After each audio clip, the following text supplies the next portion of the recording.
Malaysia যেতে না পারা 17,000 শ্রমিকের টাকা ফেরত দেওয়ার দায় নেবে না বায়রা।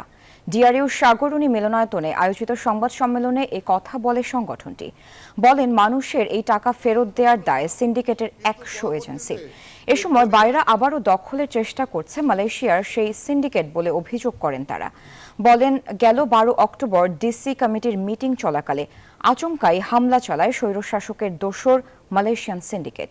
আহত হয় তাদের নেতাকর্মী সহ সাধারণ সদস্যরা।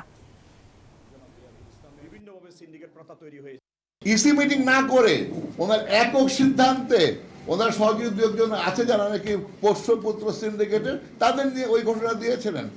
যেই দায়িত্ব আমাদের সম্পৃক্ত না বাইরা, সেই যারা টাকা পায়নি এজেন্সির কারণে যারা নাকি টাকা সংগ্রহ করেছেন 5 লক্ষ 6 লক্ষ করে, সেই টাকা বাইরে হাউ ক্যান বি রেসপন্সিবল। আমরা স্পষ্টভাবে বলতে চাই, আমরা কোনো প্রকারের সিন্ডিকেট চাই না এবং কোনো প্রকারের সিন্ডিকেট আমরা করতে দিতে পারি না।